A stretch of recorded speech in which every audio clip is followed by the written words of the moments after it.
ये मोदी जनता पार्टी सारी नैतिकताएं भूल चुकी है, सारी जिम्मेदारियां भूल चुकी हैं, सारी मर्यादाएं भूल चुकी हैं। राजनीति को जितना गर्त से गर्त में गिरा सकते हैं ये गिरा रहे हैं। राजनीति को अब ये कह सकते हैं कि अब इस समय जो राजनीति मोदी जनता पार्टी जिस तरह से पार्टी चला रही है, जिस तरह से सरकार चला रही है, उस तरह से अगर देखें तो एक माफिया गैंग जिस तरह से अपने गैंग को चलाता है, उस तरह से तो पार्टी चलाई जा रही है। यही नहीं, भारतीय जनता पार्टी में भी कोई बोलने का साहस, उनमें भी लाखों लोग हैं जो आवाज उठा सकते हैं या उठाना चाहते हैं या उठाने की कोशिश करते होंगे, लेकिन उनको भी दबाया जाता है। कहने का अर्थ यह है कि एक माफिया गैंग जैसे एक गैंग चलाता है, वैसे मोदी जनता पार्टी यानी भारतीय जनता पार्टी को चला रही है। और उसी तरह से उसी पैटर्न पे आप देख रहे हैं कि सरकार भी चलाई जा रही है। सरकार का पैटर्न जो है, सरकार का तरीका जो है, एक लोकतांत्रिक सरकार चल रही है।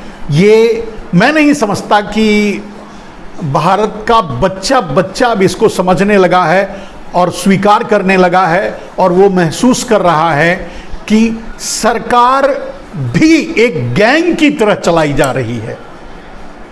जैसे एक गैंग चलाया जाता है, जैसे एक गैंग किसी क्षेत्र को अपने दबदबे में रखता है और जैसे चलाना चाहता है, उस तरह से तो पार्टी में भी आप देख रहे हैं कि दो गैंग मास्टर जो हैं वही रिंग मास्टर हैं, वही सब कुछ हैं और वही सब डील कर रहे हैं। सारी मर्यादाएं उन तक ही सीमित हो चुकी हैं। पार्टी में भी अब लोकतंत्र नहीं बचा है, भारतीय जनता पार्टी में। उसी तरह से देश में अब लोकतंत्र नहीं बचा है। आप देख रहे हैं देश को किस तरह से ये चला रहे हैं। उदाहरण के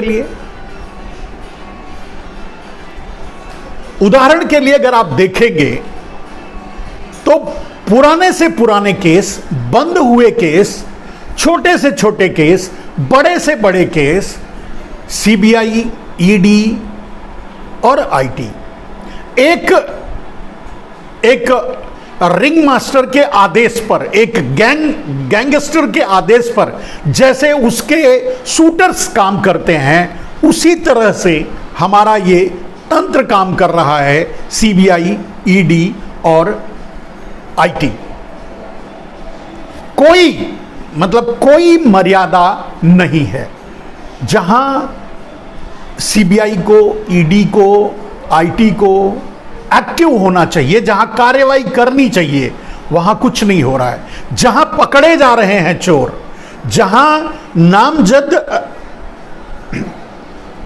रिपोर्ट की जा रही है, जहां चोर एकदम से सामने सीना खोलकर लूट रहे हैं, वहां ईडी, सीबीआई, आईटी सबके सब खामोश हो जाते हैं, जाते ही नहीं या हिम्मत ही नहीं कर पाते वहां उनके ऑफिस में भी दस्तक देने का। लेकिन विपक्ष के लोगों पर आपने देखा, लालू यादव के घर, लालू यादव के बेटे के घर, बहू के घर, बेटियों के घर, ये तलाशी ले रहे हैं, छापे मार रहे हैं। और आप जानते हैं किस मैटर में? बहुत पुराने मैटर में। अब वो सारे प्रूफ कोई रख करके इनके लिए रखा, अगर अपराध हुआ होगा तो कोई रख करके इनका इंतजार करेगा कि आइए जी छापा मारिए। और ये जा रहे हैं, ये कर रहे हैं। ये भी एक क्या कह सकते हैं इसको, अगर देखें तो ये कार्रवाई नहीं है, ये तो एक जैसे गैंगस्टर धमकी देता है ना कि बंदूक निकालता है और निकाल करके कहता है मैं शूट कर दूंगा, तुम्हें यह काम करना होगा, ठीक है, धमकी देता है। बस वही ईडी सीबीआई ये जाकर क्या कर रहे हैं, वहां जो कर रहे हैं, कार्रवाई कर रहे हैं, वो क्या सामने आ रहा है, या उस पर कोई बहस हो रही है, या उसका खुलासा कुछ हो रहा है? कुछ नहीं। सीधा सा अर्थ है कि एक डराने की कोशिश की जा रही है कि हम आप पर इस तरह से कार्रवाई करते रहेंगे, आपको इस तरह से परेशान करते रहेंगे अगर आप राजनीतिक रूप से हमारे सामने खड़े रहेंगे और लड़ाई लड़ेंगे। यह आरजेडी पर या लालू यादव के परिवार पर जो कार्रवाई हुई उस पर यह कहा जा सकता है। साथ में देखिए कि कर्नाटका में कैश भी पकड़ा जाता है, कोई कार्रवाई नहीं होती, आराम से उनको जमानत मिल जाती है। तो कहने का अर्थ यह है कि अब सरकार को एक गैंग की तरह चलाया जा रहा है। सरकार नहीं रही और एक माफिया की तरह चलाया जा रहा है सरकार को। किसके यहां जाना है, किसके यहां छापे मारने हैं, किस पर शिकंजे कसने हैं, किसको टारगेट पे रखना है, किसके बारे में अफवाह फैलानी है, किसके यहां जाकर क्या बोलना है कि इनके यहां से ये पकड़ा गया है, ये सारी प्लांटेड है, मतलब एकदम से स्क्रिप्टेड और प्लांटेड तरीके से किया जा रहा है, सिर्फ और सिर्फ बदनाम करने के लिए। इसके पीछे आप जानते हैं क्या साजिश है, क्यों है?